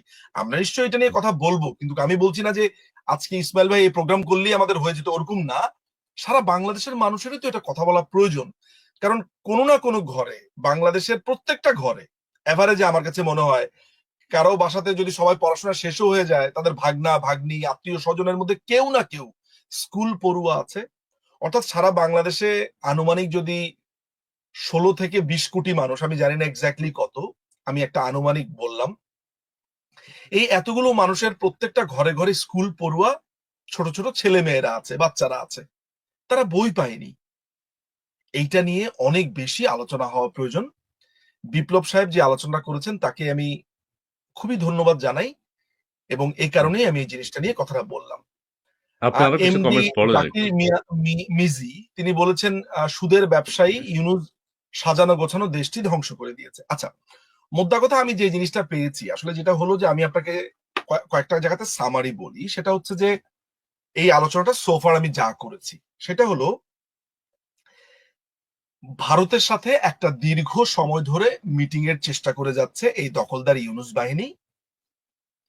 তারা আবেদন করেছে, এইটার আপডেট জানতে চেয়েছে, চিঠির পর চিঠি দিয়েছে, এবং মার্চের শেষ পর্যন্ত, মার্চের 28 তারিখে ভারত এটাকে ক্যান্সেল করে দিয়েছে। পরবর্তী সময়ে নানান ধরনের লবিং, আমি আরেকটা সূত্রের কথা বলেছি যেটা আমি নাম বলিনি, যে নানান ধরনের জায়গা থেকে একটা পজিটিভ ভাইব এসেছে, আচ্ছা কথা বলে দেখেন কি হতে পারে। এই ধরনের একটা ঘটনার প্রেক্ষিতে শ্রী নরেন্দ্র মোদী, ভারতের প্রধানমন্ত্রী, তিনি রাজি হয়েছেন এই ইল্লিগাল ইলিজিটিমেট এই ইউনুসের সাথে কথা বলবার জন্য। এই কথা বলতে গিয়ে আপনার আমাদের কাছে যে সংবাদটা এসেছে সেটা হচ্ছে যে যেটা শফিকুলের বরাত দিয়ে এসেছে, তার পোষা প্যারট যেটা আছে বক বক বক বক করছে যে এই হ্যান্ড করেছে। দেখুন মিটিংটা হয়েছে, আমি ধরে নেই এই ধরনের সাইডলাইন মিটিং গুলো আপনার 10 মিনিট, 5 মিনিট, 15 মিনিট, 20 মিনিট, আমি ধরে নেই 30 মিনিট হয়েছে মিটিংটা। এই 30 মিনিটে নাকি মাননীয় প্রধানমন্ত্রী শেখ হাসিনাকে ফিরিয়ে দেওয়ার কথা আলোচনা হয়েছে, গঙ্গার পানি রিনিউ করতে হবে সেটা নিয়ে আলোচনা করা হয়েছে, তিস্তা প্রকল্প নিয়ে আলোচনা করা হয়েছে, সীমান্ত নিয়ে আলোচনা করা হয়েছে, দুই দেশের সম্পর্ক নিয়ে আলোচনা করা হয়েছে। এই যে মানে এটার জন্য আমার মনে হয় না আপনাকে ডিপ্লোম্যাট হতে হবে, আপনাকে খুব বেশি কিছু জানতে হবে, একদম কমন সেন্স অ্যাপ্লাই করেন যে কুশল বিনিময়, কথাবার্তা, এগুলোর পরে যে সামান্য সময় থাকে, শুনে কি মনে হয় জানেন, মানে আমার কাছে শুনে মনে হয় আমরা যখন স্কুল কলেজে পড়াশোনা করতাম অনেক সময় দেখা যাচ্ছে যে প্রথম কোশ্চেনটা বা দ্বিতীয় বা 3 নাম্বার কোশ্চেন অ্যান্সার দিতে আমাদের এত সময় নিয়েছি, 3 ঘন্টার পরীক্ষাতে শেষ 10 মিনিট আমাদের মাথাতে দুনিয়া সবকিছু চলে এসছে, এখন পাগলের মতো হয়ে গেছে, এখন তো আমার 3টা প্রশ্ন বাকি। তখন আমরা করেছি কি, ওই প্রশ্নগুলোর উত্তরে ধরা যাক এসেছে যে বাংলাদেশের বৃক্ষ সম্পর্কে কিছু বলো, তো এক লাইনে লিখেছি, মানে আমি কিছু টাচ করেছি answer to the question number 8, যে বাংলাদেশে অনেক বৃক্ষ আছে, এগুলো দেখতে সবুজ, খুবই সুন্দর, বাংলাদেশের বৃক্ষ খুবই ভালো। এরপরের কোশ্চেনটা হয়েছে যে বাংলাদেশের গবাদি পশু নিয়ে কিছু বলো, বাংলাদেশে অনেক গবাদি পশু আছে, তারা দেখতে অনেক ভালো, তারা অনেক অর্থকরী। এরপরে 9 নাম্বার। এইভাবে আপনি যদি প্রত্যেকটা ইস্যু টাচ করেন তাহলে একটা না 500টা ইস্যু টাচ করতে পারবেন। আলোচনাটা তো ফাজলামির জায়গা না, মানে আচ্ছা না, চিন্তা করা যায় যে একটা বাংলাদেশ রাষ্ট্রকে তারা কথিত রিপ্রেজেন্ট করছে বলে বলছে জি, দখলদার বাহিনী, মানে কোন লেভেলের ঘিরু থাকলে বলে আমরা সবকিছু আলোচনা করে ফেলেছি। মানুষের সামান্য স্মার্টনেস থাকলে যেটা বলবে যে আমরা এইটাকে একটা প্রায়োরিটি দিয়েছি, ওইটাকে প্রায়োরিটি দিয়ে কোশ্চেন গুলো রেইজ করেছি। ভারতের তরফ থেকে আজকে ইন্ডিয়ান টাইমস কিন্তু পরিষ্কারভাবে বলেছে যে জি, যখনই তারা ইস্যুগুলো রেইজ করেছে, নরেন্দ্র মোদী বলেছে এটা বাইল্যাটারালি দুই দেশের ফরেন মিনিস্টারের মাধ্যমে এই ব্যাপারগুলো আলোচনা হবে। আসতে হবে। অর্থাৎ মানে বাপকে দেখার পরে বাবা তুমি আমার জন্য বই এনেছো, বাবা তুমি আমার জন্য লুঙ্গি এনেছো, বাবা তুমি আমার জন্য পাঞ্জাবি এনেছো, বাবা তুমি আমার জন্য খাওয়া এনেছো, মানে মনে পাগল হয়ে গেছে। অথচ সারাটা দিন মোদিকে গালিগালাজ, সারাটা দিন ভারতকে গালিগালাজ, অথচ দেখেন এই দেশটাকে উঠতে বসতে গালিগালাজ। অথচ এই দেশের একটা পর্যায়ে তো মিটিং হবে বলে নিশ্চয়তা ছিল না, তখন করলো কি, এমনকি আপনার 1লা এপ্রিলেও কিন্তু নিশ্চয়তা ছিল না, ডিনারে গেছে, ইউনূস আর আপনার শ্রী নরেন্দ্র মোদী পাশাপাশি বসেছে, সেইটার ছবি দিয়ে ফলপ্রসূ ডিনার হয়েছে। আচ্ছা, তো আমি একটু কথা বলি, আমি ডিনার একটু ইন করি ডিনার এখানে, সেটা ডিনার হচ্ছে নাকি ফলপ্রসূ হয়েছে, আমি ফলে একটু ফলপ্রসূ ডিনার হয়েছে। ফলপ্রসূ ডিনার হয়েছে। আচ্ছা ঠিক আছে, দুইজন দুই দিকে তাকিয়ে বসে আছে সামনের দিকে। আচ্ছা, আমি যেটা বলি, কেউ কেউ বলছেন যে না, হ্যাঁ, ওই যে আমাদের ডক্টর ইউনূস সাহেব যখন হলে ঢুকেছেন তখন নরেন্দ্র মোদী সাহেব দাঁড়িয়ে গেছেন। ঠিক আছে, এটা এটা এটা নিয়ে অনেকে প্রশ্ন করছে, এত বড় সম্মান দিয়েছেন যে কল্পনা করা যায় না। ইউনূস সাহেব যখন ঢুকেছেন আহ, নরেন্দ্র মোদী দাঁড়িয়ে গিয়েছেন। আরেকটি হচ্ছে, কেউ কেউ আবার বলছে, মজা করে বলে আর কি, বলছে মানে সিরিয়াসলি বলে, যে ইউনূস সাহেব নোবেল পেয়েছে আর মোদী সাহেব হলো চা বিক্রেতা। উনি 150 কোটি লোকের প্রধানমন্ত্রী, আর আমাদের এখানে 18 কোটি লোকের প্রধান উপদেষ্টা অনির্বাচিত। আবার কেউ কেউ বলছেন যে ডক্টর ইউনূস সাহেব একজন শিক্ষিত মানুষ, তিনি ইংরেজিতে কথা বলেন। নরেন্দ্র মোদী সাহেব কি ইংরেজি বুঝেছেন কিনা, ইংরেজি বুঝতে পেরেছেন কিনা, সেই বিষয় নিয়ে অনেকে প্রশ্ন করছেন। এই বিষয়গুলোকে আপনি কিভাবে দেখেন? এই যে মিনিমাম শিষ্টাচার, একটা লোক গেলে তো কেউ দাঁড়িয়ে সম্মান করবে, এটা স্বাভাবিক, শোনেন ভাই, কথা আমি বলবে আপনাকে এটা একটা কথা স্বাভাবিক, বলি। হ্যান্ডশেক করবে আমি এটা আপনাকে স্বাভাবিক। জি। শ্রী নরেন্দ্র মোদী তো অনেক বড় মানুষ, চা বিক্রি একসময় চা বিক্রি করেছেন বলে শুনেছি, সেইখান থেকে রাজনীতি করে পৃথিবীর সবচাইতে বৃহৎ গণতান্ত্রিক রাষ্ট্রের প্রধানমন্ত্রী হয়েছে। আমি তো পড়াশোনা করে ব্যারিস্টার সলিসিটর হয়েছি, আইনজীবী হয়েছি। অস্ট্রেলিয়া সুপ্রিম কোর্টের একজন আইনজীবী হিসেবে যেদিন আমি শপথ নেই, সেদিন আমি একমাত্র বাঙালি ছেলে ছিলাম। আমি যেদিন সিগনেচার করি নিউজিল্যান্ড হাইকোর্টে, সেদিন আমি একমাত্র বাঙালি মানুষ ছিলাম, বাঙালি ছেলে ছিলাম। আমি আমার জীবন চালানোর জন্য রাস্তা পরিষ্কার করেছি, খবরের কাগজ বিক্রি করেছি, বনফুল মিষ্টির দোকানে ওদের যে সেলার আছে সেখানে কাঁধে করে মিষ্টি নিয়ে এসে আমি উপরে দিতাম, আমার কাজ ছিল এইটা, আবার বিক্রি সেলও করতাম। আমি রেস্টুরেন্টের ওয়েটার ছিলাম, ঠিক আছে। আমি কারখানাতে আপনার ডিভিডি প্যাকিং করতাম। এরকম অনেক অর্জন, আমি কফি বিক্রি করেছি, কফি দোকানে চাকরি করেছি। তো আমাকে যদি এখন কেউ বলে যে আরে উনি কফি বিক্রি করতো, উনি রাস্তা পরিষ্কার করতো, উনি এখন লয়ার হয়েছে, ব্যারিস্টার এটা তো বলে আমার জন্য নাকি? ক্রেডিট, এটা তো আমার জন্য ক্রেডিট। একটা আচ্ছা। মানুষ এই যে এই যে আপনি আ- আপনি খেয়াল করবেন যে ভারতীয়দের মন্তব্য এবং বাংলাদেশে কিছু মানুষের মন্তব্য, আমি সবার কথা বলছি না, বাংলাদেশে এই ইউনুস সাপোর্টারদের মন্তব্যগুলো আপনি একটু দেখবেন, দুটো আলাদা করা যায়। খালি গালি গালাজ, এই মেয়েকে অমুক করবে, অমুক ছেলেকে অমুক করবে, মোদিকে এই করবে, মানে নোংরামো ছাড়া, মানে এটাই ওদের জন্য কনভেনিয়েন্ট। কথা বলতে আচ্ছা, পারে না, এদের হ্যাঁ, জীবনের একমাত্র স্কিল হচ্ছে আপনার গালি দেওয়া। আপনি এই লোকগুলোকে দেশের বাইরে পাঠান, কেউ কিন্তু কখনো চিন্তা করছে না সে গুগলের প্রধান হবে, ফেসবুকের প্রধান হবে, সে চিন্তা করছে না সে অ্যামাজনের হেড হবে বা অ্যামাজনের মতো একটা প্রতিষ্ঠান সে দেবে। তার হুম, একটাই কথা, সে কামলাগিরি করবে আজীবন। মানে তার উপরে জি। ওঠার কোনো ইচ্ছা নাই, আকাঙ্ক্ষা নাই। আর অন্য কাউকে দেখলে তার মনে হবে ওই লোক মনে হয় দুর্নীতি করে বড় হয়েছে, ওই লোক মনে হয় দুর্নীতি করে আচ্ছা, টাকা কামিয়েছে। আচ্ছা, কারণ আরেকটা নিজের কি ভেতরে যে ক্ষুদ্রতা, নিচতা, আমি আছে? একটু শেষ করি ইসমাইল ভাই, জি, জি, যে নিজের জি। ভেতরে যে অন্ধকারটা, যেমন ধরেন আপনাকে এসে গালিগালাজ করছে, একটা খন্দকার ইসমাইল হতে পারছে না, হুম, হ্যাঁ, বা একটা নিঝুম মজুমদার হতে পারছে না, যে একটা গালি গালি দিয়া যাইয়া, যেই লোকটা ধরেন ভুরুঙ্গামারি প্রাইমারি স্কুলের গন্ডিটা পার হতে পারে নাই, তার হাতে একটা মোবাইল ফোন আছে, আর রিদমিকে একটু বাংলা লিখতে পারে বা অব্রতে বাংলা লিখতে পারে, বাস একটা গালি দিয়ে দৌড় দিই। কারণ ওইটার জন্য তো আমার মতো যোগ্যতা হওয়ার দরকার নাই। সামাজিক যোগাযোগ মাধ্যমে নিঝুম মজুমদার কথা বললে সেটার নিচে একটা গালি দিয়ে দৌড় দেওয়া যায়। মনে করছে আমি যেহেতু নিঝুম মজুমদারের ভিডিওর নিচে কমেন্ট করতে পারি, আমি যেহেতু বিমস্টেক সম্মেলনের মেইন যে ভিডিওটা লাইভে কমেন্ট করতে পারি, ফলে আমিও মনে হয় বিমস্টেক সম্মেলনের সভাপতি, বা আমিও মনে হয় নরেন্দ্র মোদী। এটা তো এটা না আসলে। ফলে এই নিচতা, এই আপনি দেখবেন ভারতীয়দের মন্তব্যগুলো দেখবেন, বিশেষ করে পশ্চিমবঙ্গের ছেলে মেয়েরা কোনো একটা তর্কাতর্কি হলে ফেসবুকে আপনি একটু গিয়ে দেখবেন তো তারা কিভাবে আলোচনা করে, তাদের ঝগড়াগুলোও ক্লাসিক। এটা তো সামান্য প্রতিবেশী রাষ্ট্রের থেকেও শিখতে পারেনি, চা জি। বিক্রি করে, এই বিক্রি করে, সেই বিক্রি করে, সো আচ্ছা, হোয়াট। আমি এখানে, হ্যাঁ, আমি একটু যুক্ত করি। চা বিক্রি করে চা বিক্রেতার সাথেই নোবেল বিজয়ী দেখা করার জন্য অস্থির হয়ে গেছেন, বারবার চিঠি দিয়েছেন, এটাও অনেকে বলছেন যে একজন চা এই এই বিক্রেতার এই সাথে। লজ্জাটুকু নাই তো, যে তাহলে চা বিক্রি যিনি করতেন তার সাথে আলোচনার জন্য আমার এত কেন আমি পাগল হয়ে যাচ্ছি, আমাকে পাগল হয়ে এতবার গেছে চিনি তো। দিতে হচ্ছে কেন? এটা খুবই স্বাভাবিক। চা বিক্রেতা ১৫০ ১ লক্ষ ১,৪০,০০,০০০ মানুষের দেশের প্রধানমন্ত্রী আমার মনে হয়। আচ্ছা যাই হোক, আমরা সেটা নিয়ে চাই না। আমরা চাই যে ২ দেশের মধ্যে আলোচনা হোক। প্রতিবেশী যেহেতু আমাদের বাংলাদেশ এবং ভারত, ভারত যেহেতু রয়েছে ২ দেশের মধ্যে বিভিন্ন স্বার্থ সংশ্লিষ্ট বিষয় নিয়ে আলোচনা করা হবে। এটাই স্বাভাবিক। এটাই হওয়া উচিত, এটাই হয়েছে।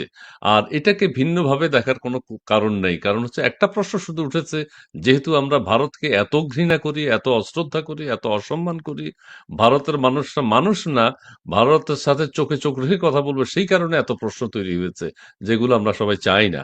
আচ্ছা, আরেকটি কথা বলি আপনাকে যে চীনের সাথে সম্পর্ক ঠিক আছে, ভারতের সাথে সম্পর্ক, সবার সাথে এর মধ্যে মনে হয় বাংলাদেশের একটা সম্পর্ক জিনিস থাকুক। আপনাকে বলা দরকার, এই জি, এই ফাঁকে জি, উঠবে কিনা আলোচনাটা, আম, সেটা হচ্ছে যে আমি একটা থিওরির কথা প্রায় বলি, সেটা হচ্ছে টু জি, ট্র্যাক থিওরি।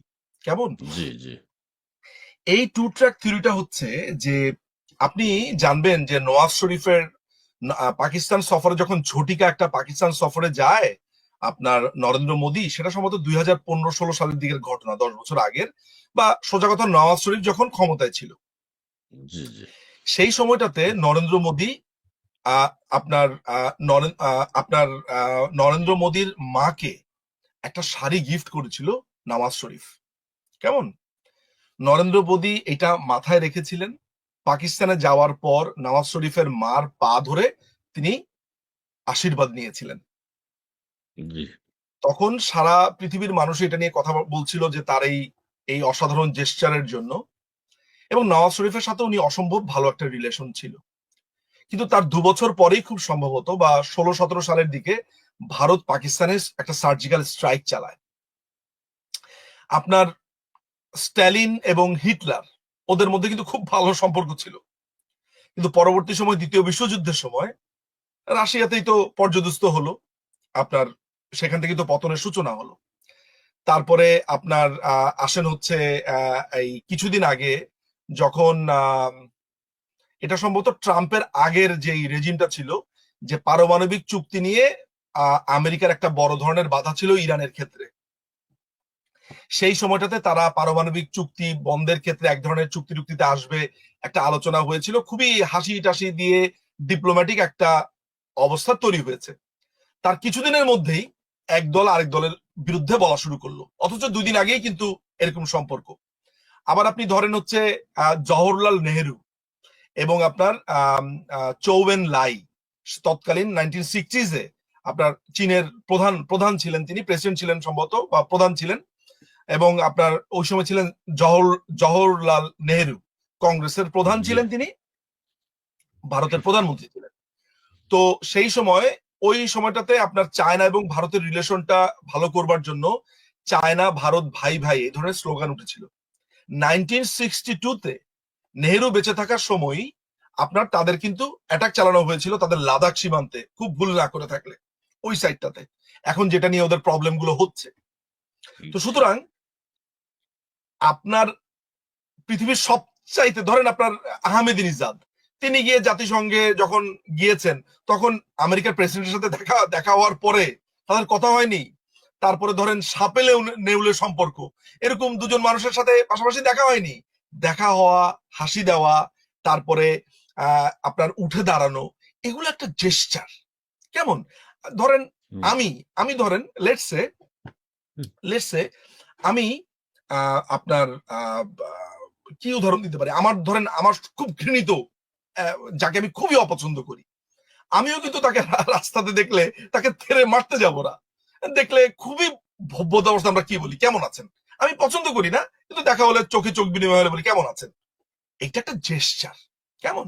সো এই মিটিংটা দিয়ে যারা মোটামুটি বোয়াল মাছ মারছেন, কাতল মাছ মারছেন, অনেক কিছু করছেন, তারা মারতেই পারেন।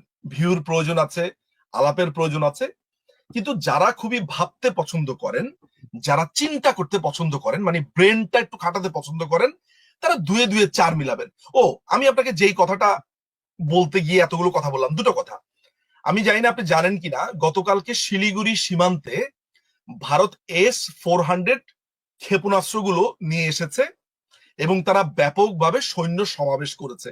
আমি জানি না আপনি জানেন কিনা, আচ্ছা, এটা শুনেছি। বাংলাদেশের এটা কি সত্য? অবজারভারের একটা এটা নিউজ, সত্য এবং না? আমি আরেকটা বাংলা আমি আপনাকে আপনি যদি একটু সার্চ করেন তাহলে আপনি দেখবেন যে শিলিগুড়ি সীমান্তে ভারতের সৈন্য জড়ো করেছে তারা ব্যাপকভাবে, যেটা আপনার চিকেন স্নেক ওই জায়গাটাতে, কেমন আপনার জি, বাংলা বান্ধা, পঞ্চগড়, তেতুলিয়া, বাংলা বান্ধার পরপর, ঠিক আছে।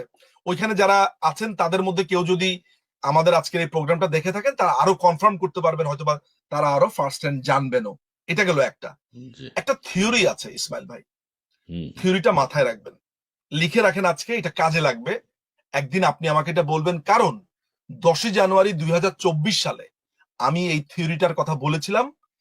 আজও কেউ যদি আমার ফেসবুকে এই মুহূর্তে যায় বা আমার ইউটিউবে যায়, দেখবে যে ইউটিউবে আমি খুব সম্ভবত 17 জানুয়ারিতে আপলোড করেছি একটা ভিডিও, আর আমার ফেসবুকে আমি আপলোড করেছি 10ই জানুয়ারি 2024, যেখানে আমি বলেছিলাম যে এই যে আমেরিকান এনভয় বাংলাদেশে এসেছে, তারা যে বলছে যে বাংলাদেশের সাথে তারা একটা সুন্দর সম্পর্ক গড়তে চায়, তারা বাংলাদেশকে নিয়ে এগিয়ে যেতে চায়, এই বাণীটা যখন ডোনাল্ডো এসে দিয়েছিল 10ই জানুয়ারি, অর্থাৎ ইলেকশনের 3 দিন পর, আমি সাথে সাথে বলেছিলাম this is called two track theory. এইটা আমেরিকার বিখ্যাত থিওরি, অর্থাৎ আমার ভেতরে বিষের ফনা আর আমি মুখে মুক্ত ফলাচ্ছি, অর্থাৎ আপনাকে আমি যা করার করবো ইসমাইল ভাই, মানে ব্যাপারটা এমন আর কি। বাবা, এত কিন্তু সুখ! ভিতরে হ্যাঁ, ভিতরে আপনি কেমন আছেন, কি খবর, শরীর ভালো, হ্যাঁ, হ্যাঁ, ভাবি হ্যাঁ, কেমন আছে, হ্যাঁ। বাচ্চারা কি স্কুলে যায়? সো জি, জি, জি। মাথাতে রাখবেন, আমি আবারও জি, এই থিওরির নাম বলছি, যেটা ক্রিস্টোফার হিচিন্স তার বিখ্যাত গ্রন্থ দ্য ট্রায়াল অফ হেনরি কিসিঞ্জারে বলেছে। এই থিওরিটা আমেরিকা বাংলাদেশের ক্ষেত্রে ব্যবহার করেছে, এই থিওরিটা তারা ভেনিজুয়েলার ক্ষেত্রে ব্যবহার করেছে, এই থিওরিটা তারা কঙ্গোর ক্ষেত্রে ব্যবহার করেছে, ইরানের ক্ষেত্রে ব্যবহার করেছে, নানান ভাবে ব্যবহার করেছে। কে জানে ভারত এই একই টু ট্র্যাক থিওরি ব্যবহার করছে কিনা, ইউ নেভার নো। সুতরাং জি, এগুলো যেন জি। আমরা মাথায় রাখি। জি, জি, ধন্যবাদ আপনাকে। আমি তারপরে দর্শক, এটা আমরা ক্লোজ করতে চাই। আমি দর্শকদেরকে বলবো, ঠিক আছে, আমাদের এই যে বিমস্টেক সম্মেলনে ভারতের সাথে যে বাংলাদেশের বৈঠক হয়েছে, সেটির সফলতার কাহিনী শুনতে হলে দর্শকবৃন্দ আপনারা সবাই অনেকে দেখেছেন এরই মধ্যে নবনীতা চৌধুরীর বয়ান, ইউটার্ন, ভারতের ইউটার্ন, এবং আর ওই যে ডক্টর ইউনূসের ছক্কা, এই দুটো পর্ব দেখে নিলেই পুরো সাফল্যের কথাটা আপনারা সেখানে জানতে পারবেন। আমি এখন আপনি আপনাদেরকে একটা আপনি এইভাবে জাস্ট, প্রচারণা করছেন উনার, নবনীতা চৌধুরীর আমি ভক্ত। ভালো, আপনি ভালো আমার করেছে, ভালো। চ্যানেলের একটু প্রচারণা করেন, তাও তো করলেন আচ্ছা, না কখনো।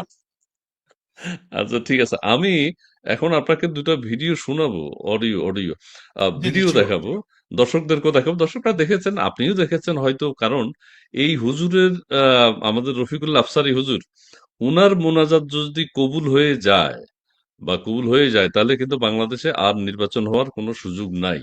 ঠিক আছে? এটাই আমরা একটু জাস্ট অন্য বিষয়ে আলোচনা করি।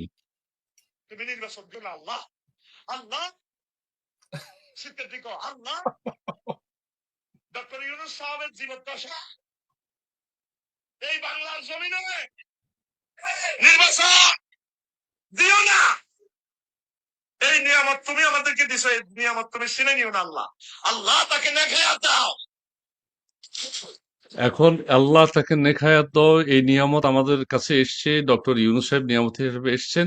এখন হুজুর যেভাবে জনসমক্ষে সবাইকে নিয়ে দোয়া করেছেন, এটা যদি কবুল হয়, বাংলাদেশের নির্বাচন হওয়ার আর ইউনূস সাহেবের জীবদ্দশার সুযোগ আছে কিনা? জি, একটা জিনিস খুব আশ্চর্য আমি লক্ষ্য করেছি ইসমাইল ভাই, আপনি আমি নিশ্চিত আপনি সোশ্যাল মিডিয়া গুলো ভালোভাবে দেখেন, পড়েন, জি, জি, খেয়াল জি। করেছেন যে নতুন একটা রব উঠেছে, যে আমৃত্যু হ্যাঁ, হ্যাঁ, হ্যাঁ, হ্যাঁ, সেটা, সেটা, দেখেছি। আমৃত্যু ইউনুসকে চাই আগামী, জি, যেমন জি, জি। সার্জিস, যে ওদের যেই বাচ্চা আমির, ছেলেটা আছে, আমির। সে বলছে, হুম, আমির না, বলছে হুম, যে হুম, আগামী 5 বছর প্রধানমন্ত্রী চাই।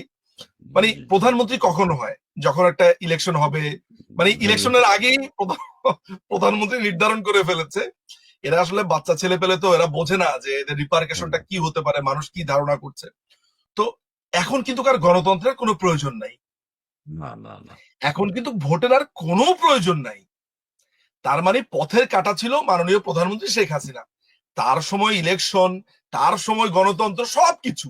ওই একই লোক, ওই একই পঙ্গপাল এখন বলছে আমাদের আর ইলেকশনের দরকার নেই। এই যে হুজুর, যেই লোকটি আজকে থেকে প্রায় 4-5 বছর আগে বদ বায়ু সম্পর্কিত একটি থিওরি দিয়েছিল, বদ বায়ু কত প্রকার ও কি কি, এটার উনি একটা ক্যাটাগরাইজ করেছিলেন। আপনি ইন্টারনেটে যদি আপনি খোঁজেন পেয়ে যাবেন। হ্যাঁ হ্যাঁ হ্যাঁ, খুব এই চমৎকার ধরনের বলেন। তৃতীয় শ্রেণী আপনার, আমার মনে হয় যে এগুলো পড়াশোনাও করেনি। মানে মাদ্রাসাতে যারা খুবই উচ্চ শিক্ষিত পড়াশোনা করে তারা কিন্তু যথেষ্ট জ্ঞান গরিমা রাখে, পড়াশোনা করে তারা অনেক কিছু জানে, মিনিমাম লেভেলটাও তারা জানে। এ মনে হয় কিছু থাকে না যে তার আর জীবনে কিছু হলো না, কায়দা আমপারা পরে জি হুজুর হয়ে গেছে।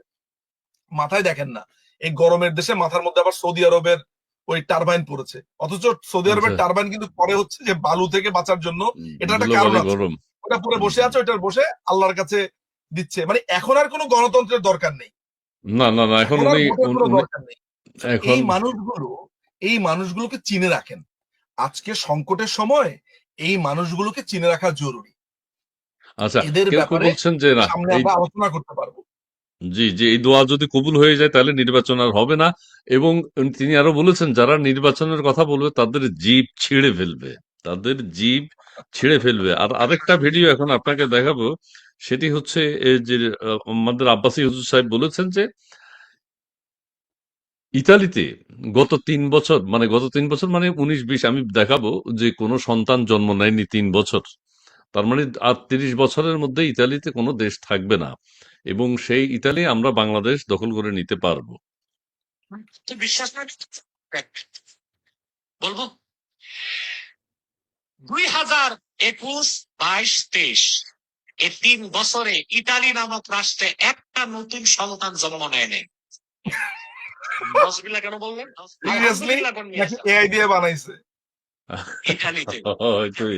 একটাও নতুন সন্তান জন্ম একে আমরা এখন কিন্তু ঘাট ইতালির ধাক্কা যারা দিয়ে লন্ডন থেকে একটা বের করে দিয়েছিলাম। আমি জানি না আপনি আচ্ছা জানেন কিনা।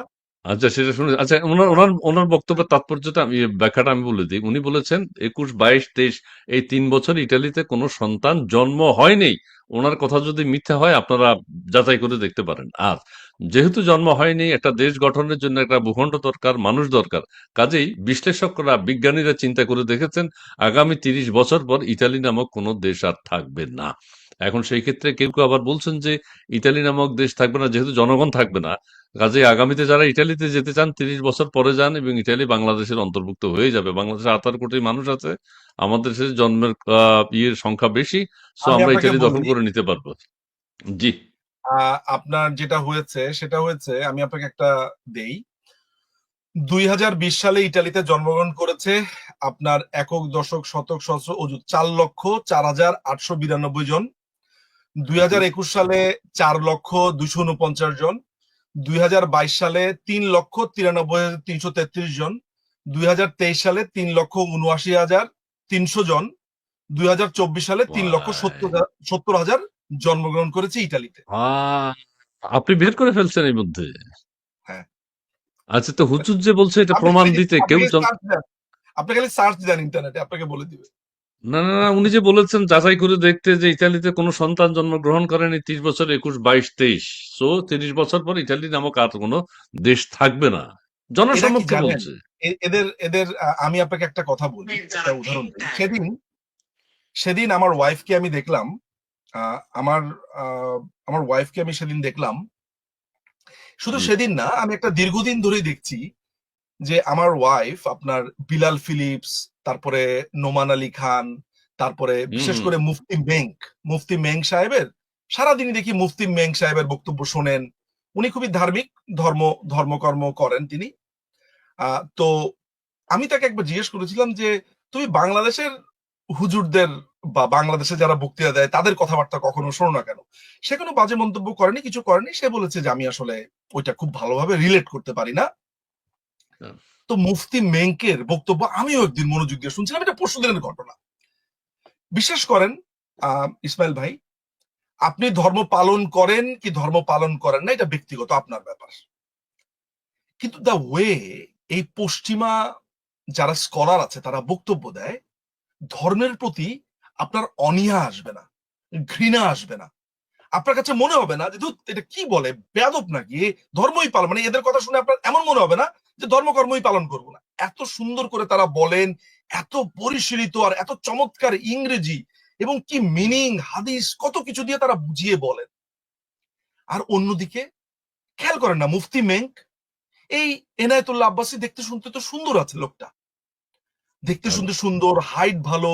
মুফতি মেঙ্ক আর এনায়েতুল্লাহ আব্বাসীকে দুজনকে দেখলে পড়াশোনা মোটামুটি আছে। খুব সুন্দর, হ্যান্ডসাম। দেখেন একজনের মুখে দিয়ে মনে হচ্ছে দুর্গন্ধ বের হয়, আর মুফতি মেঙ্ক, আপনি তার বক্তব্যটা শুনেন, আমি আপনাকে গ্যারান্টি দিলাম মুফতি মেঙ্কের একটা বয়ান শোনার পরে আপনি কৌতূহলবশত পরের বয়ানটা শুনবেন, দেখি তো কি বলে। মানে আপনি বিশ্বাস করেন আর না করেন, ডাজন্ট রিয়েলি জি ম্যাটার, ম্যাটারটা হচ্ছে প্রেজেন্টেশন। একটা লোক এই যুগে এসে বলছে যে ইটালিতে নাকি 2021-22-23 সালে কোনো বাচ্চাই জন্মগ্রহণ করেনি। না একটা না লোক না আছে, নাম হচ্ছে কি নাকি মনোয়ার, আমি ভুলে গেছি, তারেক মনোয়ার হুজুর। তারেক তারেক মনোয়ার, মনোয়ার হুজুর। হুম হুম তারেক মনোয়ার, সে বলছে সে নাকি প্রিমিয়ার লিগে খেলতো, তারপরে হুম। সে নাকি জিন দিয়ে ব্রিজ বানিয়েছে, ট্রাম্পের সাথে মিটিং হ্যাঁ সে হ্যাঁ, নাকি, বিলিভ অবশ্যই। মি, এগুলা শোনার পর মানে আমরা ভাই এত অবাগা কেন বলতে পারেন? মানে আমাদের ভাগ্য এত খারাপ কেন? আমাদের রাষ্ট্রে কি একটা মুফতি মেঙ্ক জন্মাতে পারলো না? আমাদের রাষ্ট্রে একটা ভালো ডিপ্লোম্যাট হতে পারলো না? আজকে এই যে আশিক মাহমুদ নামে ওদের বিনিয়োগ বোর্ডের প্রধান মনে হয়, সে বলছে হ্যাঁ হ্যাঁ হ্যাঁ। যে আমেরিকা শুল্ক বাড়িয়েছে, এটা তাদের জন্য একটা পজিটিভ ব্যাপার। বাংলাদেশের জন্য চিন্তা করেন পজিটিভ। তো, হুম হুম মানুষ হুম। যে জুতা পেটায় গিয়ে করতে পারে, মানে একে দেখলে তো মানুষ জুতা পেটা করবে, এ বলছে এটা নাকি পজিটিভ। পজিটিভ। হ্যাঁ হ্যাঁ হ্যাঁ। চিন্তা করা যায়। আপনি তো বলছেন এটাকে সার্কাস, বাংলাদেশের কাজে 37% হয়েছে, সিরিয়াস। এটা বাংলাদেশে কাজে লাগানো হবে এটা। এই হ্যাঁ, এই জিনিসও বাংলাদেশে কাজে লাগানো হবে। এই আচ্ছা, আর ভয়ঙ্কর আর- মানে আর- জি জি জি, আর আমাদের সাংবাদিক আছেন, আমাদের সাংবাদিক খালেদ মহিউদ্দিন। তিনি এতদিন আওয়ামী লীগকে পচিয়েছেন। ঠিক আছে, আওয়ামী লীগ বিদায় হয়ে গেছে, এখন বিএনপির বিরুদ্ধে তিনি এমন ভাবে লেগেছেন, উঠে পড়ে লেগেছেন, বিএনপিকে যেভাবে হোক বাংলাদেশ ছাড়া করে ছাড়বেন। এবং তিনি হুম, কোনো কিছু, মির্জা আব্বাস ওই সংস্কারের ব্যাপারে কথা বলেছেন, সেটি তিনি বুঝতে চান না, কি বলতে চায়, কেন মির্জা আব্বাস বলছে যে সংস্কার হলে আমরা সেটা কিছু কারেকশন করব। কারেকশন কেন বললেন মির্জা আব্বাস, সেটির জন্য জবাব চায়। তারপর হচ্ছে আমাদের সেনা প্রধানের কাছে জবাব চায়, তিনি কি, খালেদ মহিউদ্দিন জানতে চায় তিনি কি বলতে চান, তিনি কি রাজনীতি করতে চান, তিনি রাজনীতি, হাসিনা আসবে কি আসবে না, রাজনৈতিক দল হবে কিনা, 100 সিট কাউকে দেওয়া হবে কিনা, খালিদ মহিউদ্দিন জানতে চায়, যে সেনা প্রধান এটা জবাব দিতে হবে। আবার আমাদের বিএনপির যে রুহুল কবির রিজভী সাহেব আছেন, তার একটা কথাও তিনি বুঝতেছেন না। রিজভী সাহেব বলেছেন যে আওয়ামী লীগকে দেশে যারা দুর্নীতি করেছে তাদের বিচার হোক, যারা দুর্নীতির সাথে নেই তারা রাজনীতি করবে, জনগণ তাদেরকে গ্রহণ করে নেবে, বা জনগণের ইচ্ছাই তারা রাজনীতি করবেন। খালিদ মহিউদ্দিন সাহেব সেটাও বুঝতেছেন না, উনি ইয়ের কাছে জানতে চান, রুহুল কবির রিজভীর কাছে জানতে চেয়েছেন তিনি এই কথাটি কেন বললেন। এই বিষয়টি নিয়ে আপনার একটু মন্তব্য জানতে চাই। বুঝতে পারছেন না, তিনি এতদিন সাংবাদিকতা করছেন। জি দেখুন আমি আপনাকে একটা কথা বলি, আজকে মির্জা আব্বাস একটা কথা বলেছে, জি। সেই কথাটা আমি রিটারেট করবো কিনা আমি জানি না। খালেদ মহিউদ্দিনের সম্পর্কে আপনাকে এতটুকুই বলা বাহুল্য, সেটা হচ্ছে যে সে কদিন আগে বলেছিল যে আমি আহ, এই সমন্বয়কদের ব্যাপারে বলছি না, বিকজ আমার বিরুদ্ধে মামলা দিয়ে দিবে। এটা আমি আমার ফেসবুকে পোস্ট করেছি। হ্যাঁ খালেদ হ্যাঁ। মহিউদ্দিনের তাকত, ওর দৌড় আমার ওই দিনই বোঝা হয়ে গিয়েছিল। সত্যি আচ্ছা কথা আচ্ছা বলতে, আচ্ছা। খালেদ মহিউদ্দিনের সাথে আমার একটা ওয়ার্ম রিলেশন ছিল, সেটা 2021-22 সালে। এমন না যে সে আমার বিরুদ্ধে কথা বলেনি বা আমার দলের, আমার আদর্শের বিরুদ্ধে কথা বলেনি, কিন্তু তারপরেও তাকে আমি সবসময় মনে করতাম যে ঠিক আছে, সমালোচনাটা জরুরি গণতন্ত্রে। কিন্তু এই লোকটা যে ঠিক এই লেভেলের নিচু স্তরের দালাল, ইনফ্যাক্ট তার সাথে আমার আমেরিকাতে যখন আমি গেলাম নিউ ইয়র্কে, তখনও দেখা হয়েছে। দেখা হওয়ার পরে আমাদের একটা ওয়ার্ম হাই হ্যালো বিনিময় হয়েছে, ইনফ্যাক্ট সালাম দিয়েছি, কথা হয়েছে। আমি কিন্তু আসলেই এই লোকটির এই নিম্ন মুখিতাতে কষ্ট পেয়েছি, কারণ আমার একটা ধারণা ছিল যে তিনি খুবই সাহস নিয়ে কথা বলতে পারেন, কনস্ট্রাকটিভ আলোচনা করতে পারেন। কিন্তু এই লোকটার দালালি ঠিক যেই লেভেলে পৌঁছে গেছে, আপনি জাস্ট বিস্ময় নিয়ে আপনাকে দেখতে হবে, মনে হচ্ছে যে একটা ওয়েস্ট হয়ে গেল।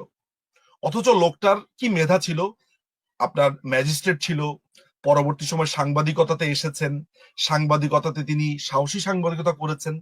কিন্তু এই 5ই অগাস্টের পরে তার যেই মানে তাকে দেখে ও আমার যে বিপন্ন বিস্ময়, আমি তাকে জি দেখে জি যে পরিমাণ বিস্মিত হয়েছি, তার যে নিম্নমুখিতা, নেমে যাওয়া, এইটা আমাকে প্রবলভাবে কষ্টও দিয়েছে এবং একে আমি এখন একটা ট্র্যাশ বলে মনে করি। একদম কমপ্লিট একটা ট্র্যাশ, জাস্ট একটা ওয়েস্ট। বলে না যে ওয়েস্ট অফ ইউর মানে মেধা হুম, বা আপনার যেই হ্যাঁ, সম্ভাবনা বা পসিবিলিটি যেটা আছে, জাস্ট হুম, ওয়েস্ট। সো এটাকে আমি একটা ওয়েস্ট, একে নিয়ে আলোচনা বাস। করা একদম completely West of my time. আচ্ছা আচ্ছা যে কেউ কেউ বলছেন যে হ্যাঁ খালেদ মহিউদ্দিন এখন ওই যে হিজবুত তাহির, জামাতে ইসলাম, হেফাজতে ইসলাম বা আরো অন্যান্য যেসব সংগঠন আছে, এনসিপি, নাপা, তাদের মুখপাত্র হিসেবে কাজ করছেন আন্তর্জাতিকভাবে খালেদ মহিউদ্দিন এবং না না, তাদের। সে তো অলরেডি বলেছে। দেখুন, জি, আমি আপনাকে চাইলে আমি সেই ভিডিওটা আমি পাঠাতে পারি, আপনি চাইলে এটা শোনাতে পারেন, আমার ফেসবুকেই আছে, আমি আপনাকে আপনি লিঙ্কটা আপনি আপনি দিলেই আপনি বুঝবেন। মোবাইলে যদি শুনিয়ে দেন ভালো হয়, মানে আমার ওই টেকনিশিয়ান আজকে নেই, আমি একটু প্রবলেমে আছি, ওই জন্য আমি অত আসলে মনোযোগ দিতে পারছি না। আচ্ছা, আপনি আপনি আলোচনাটা চালিয়ে যান, আমি ভিডিওটা আপনাকে পাঠাচ্ছি, আমি আমি শোনাচ্ছি আপনাকে, দাঁড়ান আমি আচ্ছা শোনাচ্ছি। ওকে প্রিয় দর্শক, ভয়ঙ্কর, হ্যাঁ মানে ভয়ঙ্কর, বাংলাদেশ। মানে ভয়ঙ্কর। এই লোকটা এভাবে প্রকাশ্যে এসে বলছে সে ভয় পেয়েছে, ভয় পাওয়ার কারণে সে এটা বলেছে, এটা সে প্রকাশ্যে স্বীকার করছে। তো একে নিয়ে আপনি আর কত দূর বলতে পারেন, আর কি বা বলতে পারেন আপনি, জি, তাই না? বাংলাদেশ ইউরোপ, তিনি বলেছেন প্রধান উপদেষ্টার বিশেষ দূত খলিলুর রহমানের সঙ্গে মার্কিন নিরাপত্তা উপদেষ্টার সাক্ষাৎ পরেই তার চাকরি কিন্তু শেষ। আচ্ছা এটা আমি অত ক্লিয়ার না, তবে এই জিনিসটা খুব মজার যদি হয়ে থাকে। হ্যাঁ, প্রধান উপদেষ্টা এটা বলছেন, ঠিক আছে, আপনাকে ধন্যবাদ। এম 15 বছরের উন্নয়ন বাজেট ও বেতন ভাতা পেনশন সামাজিক নিরাপত্তা বেষ্টনী ইত্যাদি খাতে ব্যয় কত ছিল, ধন্যবাদ আপনাকে, সেগুলো জানাতে হবে। বাংলাদেশ ইউরোপ প্রধান উপদেষ্টা, হ্যাঁ পড়েছি এটা। তারপরে রয়েছেন খালেদ মাহমুদ, ভারতকে তো নানা বিষয়ে সতর্ক থাকতে হবে। হ্যাঁ, ভারতকে সতর্ক থাকতে হবে অবশ্যই, বাংলাদেশের সাথে কথা বলতে হলে সাবধানে কথা বলতে হবে, সতর্কতার সাথে কথা বলতে হবে। আহ আমি আপনাকে একটু পরে আচ্ছা শোনাচ্ছি। আহ, আচ্ছা, এই যে যে আমি ভিডিওটার আম- কথা আম- আপনাকে আমি বলছিলাম, মনে হয় ভিডিওটা পেয়েছি। জি জি জি প্লিজ। আপনি চালু করবেন। বাংলাদেশে আমার অপারেশন আছে, আমি আমেরিকা রেজিস্টার্ড হতে পারি, বাংলাদেশে আমার অপারেশন আছে, সেখানে আমার রেজিস্টার্ড হতে হবে, তো সেগুলো আমি কেন আমি হ্যারাসমেন্টটা নেবো? পাবলিকের গালে আমি কেয়ার করি না। আপনি খেয়াল করে দেখেন, 50টা টাকা থেকে 50টা মামলা হবে 100 টাকা থেকে। তো এই হ্যারাসমেন্টটা, বাংলাদেশে আমার অপারেশন আছে, আমি আমেরিকা রেজিস্টার্ড হতে পারি, বাংলাদেশে আমার অপারেশন আছে, সেখানে আমার রেজিস্টার্ড হতে হবে, তো সেগুলো আমি কেন আমি হ্যারাসমেন্টটা নেবো?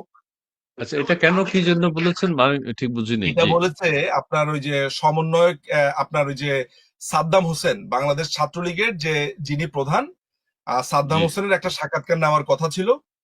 তো হুম হুম ওই সময়টাতে সে নাকি অনেকের সাথে কথাবার্তা বলেছে, বিশেষ করে অ্যাটর্নি জেনারেলের সাথে কথা বলে বলেছে যে সাদ্দাম বাংলাদেশে নেই, হুম হুম আর তিনি হচ্ছেন আমেরিকাতে। তো হুম, হুম, আইনগতভাবে কোনো রকমের বাধ্যবাধকতা কারো নেই যে এটা বাংলাদেশের ভূখণ্ডে হতে হবে। এবং জি ছাত্রলীগকে সন্ত্রাসী সংগঠন ঘোষণা করেছে, আপনি জানেন যে ইউনূস সরকার। হুম হুম তো তাদের বক্তব্য প্রচার করবে না, প্রচার করলে নাকি তার বিরুদ্ধে 50টা জায়গায় 50টা মামলা হবে, সেই ভয়ে তিনি করেননি। তো এই হচ্ছে আহ, সাহসী সাংবাদিকতার নমুনা, যে একজন সাংবাদিক বলছেন যে আমার বিরুদ্ধে হ্যারাসমেন্ট করা হবে, আমার বিরুদ্ধে অনেকগুলো 50টা মামলা হবে 50 জায়গায়, তাই আমি সাদ্দাম হোসেনকে ইন্টারভিউটা শেষ পর্যন্ত ক্যান্সেল করেছি। আমি সেদিনই তার অকাত বুঝে গিয়েছি যে তার কতটুকু ক্ষমতা আর তার কতটুকু জায়গা, সেটা আমরা পরিষ্কারভাবে বুঝে গিয়েছি। ফলে ওই দিনের পর থেকে আসলে তাকে আমি কোনো কিছু হিসেবে গণ্য করি না, এই জন্য ইগনোর করে যাই তাকে বারবার। আচ্ছা আবার কেউ কেউ বলছেন যে উনি সবাই ওনাকে ভালোভাবে চিনেন, উনি পত্রিকায় কাজ করতেন, সাংবাদিক ছিলেন, কিন্তু ইন্ডিপেন্ডেন্ট টেলিভিশনের গড়া থেকে উনি ছিলেন এবং শুরু থেকে তিনি ছিলেন। ইন্ডিপেন্ডেন্ট টেলিভিশনের চেয়ারম্যান হলেন বা প্রতিষ্ঠাতা হলেন বা মালিক হলেন সালমান এফ রহমান। সালমান এফ রহমান যদি শেয়ার কেলেঙ্কারির নায়ক হন, তিনি দরবেশ, তিনি যদি ব্যাংক ডাকাত হন, সেই ক্ষেত্রে আমাদের যে এই যে বিজ্ঞ সাংবাদিক, নির্ভীক সাংবাদিক খালেদ মহিউদ্দিন, তিনি সেখানে কিভাবে জব করলেন, সেখানে কিভাবে তার সাথে থেকে চাকরি করলেন, তার প্রতিষ্ঠান থেকে স্যালারি নিলেন, কিভাবে সম্ভব সেটা অনেকে কেন তিনি তখন সালমান রহমানকে প্রশ্ন করলেন না শেয়ার কেলেঙ্কারির নায়ক হিসেবে, ব্যাংক ডাকাত, ব্যাংকের টাকা যে তিনি পরিশোধ করেন না, এটা নিয়েও অনেকে প্রশ্ন করছেন। এখনো তিনি মার্কিন যুক্তরাষ্ট্রে যেখানে আছেন সেখানেও কালো টাকার মালিক নাকি সম্ভবত আছেন, সেটা নিয়েও কথা হচ্ছে। এই বিষয়টা আপনি একটু যদি বলেন। আহ সবার আগে যেটা হচ্ছে যে আমার খুবই সেট কথা যে সালমান এফ রহমানের বিরুদ্ধে কোনো অপরাধ যদি প্রমাণিত হয়, অপরাধ প্রমাণিত হলে আমি সেই ভিত্তিতে কথা বলতে আগ্রহী। যেহেতু সালমান এফ রহমানের ব্যাপারে চলমান মামলা আছে, তারপরে তার ব্যাপারে কোনো অভিযোগ প্রমাণিত হয়নি, আর আমার কাছে কোনো প্রমাণপত্র নেই, ফলে আমি আসলে বলতে পারবো এমনটা আচ্ছা একেবারেই মনে করি না। এখানে আমার কনফ্লিক্ট অফ ইন্টারেস্টও আছে, কারণ তিনি আমার দলেরই একজন নেতা ছিলেন, আমার দলেরই একজন কর্মী ছিলেন। ফলে জি আমি আমার দলের ভেতরে যেই আলোচনাই করি না কেন, আমি যখন প্রকাশ্যে আমার দলেরই একজন নেতৃবৃন্দকে নিয়ে আলোচনা করব, তখন আমাকে আলোচনা করতে হবে কাগজ কলম ডকুমেন্টস এর উপরে। কে আমাকে কি আচ্ছা বললো, না কে আমি আমাকে আমি কোনটা আমি আমি বললো না আমি বললো, বলছি কি শোনা গেল, আমি সেটার বলছি উপরে না তার বলে আমি কোনো কথা বলতে রাজি না। বলতে পারবো না। আমি বলছি ওইটা যে যেভাবে বাংলাদেশে এই কথাগুলো প্রচলিত আছে, তিনি এখন কারাগারে আছেন, বাংলাদেশে যে তিনি একজন দুর্নীতিবাজ বলা হতো, এখনো তো প্রমাণ হয়নি। সেই ক্ষেত্রে আমাদের খালিদ মাহমুদ সাহেব কি সেগুলোর কোনো তথ্য প্রমাণ বা যাচাই করার বা তার সাথে কথোপকথনের আমি কোনো আমি জানি না এটা নিয়ে কেন প্রশ্ন করেননি, আমি জানি না যে এই আলোচনাগুলো যে উঠে এসেছে সেটা নিয়ে কেন করেননি আসলে। একটা কথা আপনি একটু পরিষ্কার করে জেনে রাখেন যে খালেদ মহিউদ্দিন একজন সুবিধাবাদী লোক। তার যেই আপনার এই চকচকা মুখের আড়ালে তার যে একটা ভয় কাজ করে, সুবিধাবাদের রক্ত তার পুরো শরীর জুড়ে, এটা তিনি লুকাতে পারেননি। তিনি একসময় বাংলাদেশ বাসদ করতেন, বাংলাদেশ সমাজতান্ত্রিক দল করতেন, ঠিক আছে, বাসদ করতেন। এই পতিত বাম এখন আপনার হয়েছেন সবচেয়ে বড় ক্যাপিটালিস্ট হয়ে যাচ্ছেন, টাকা পয়সা পাচ্ছেন। যেই ঠিকানাতে তিনি চাকুরি করছেন তারা বিএনপির মালিকানাধীন। তো উনার সাহস আছে যে ওই মালিককে নিয়ে প্রশ্ন করার? উনারা আসলে ওই অতটুকু পর্যন্তই অকাত।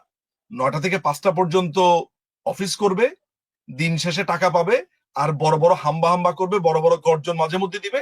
উনার আসলে ওই আসল ক্ষমতা উনার নাই। আসল ক্ষমতা যদি থাকতো তাহলে বলতো যে আমার নামে 50টা না 100টা মামলা হোক, সাক্ষাৎকার আমি নেবই। সুতরাং রাইট রাইট এই রাইট ধরনের রাইট ভীতু মানুষকে নিয়ে, ওকে আমি আসলে খালেদ মহিউদ্দিন বলি না, ভীতু মহিউদ্দিন বলি। ভীতু মহিউদ্দিনকে নিয়ে আলোচনার কিছু আছে, তারপরেও অনেক কথাবার্তা বলে ফেললাম প্রাসঙ্গিক ভাবে উঠছে বলে।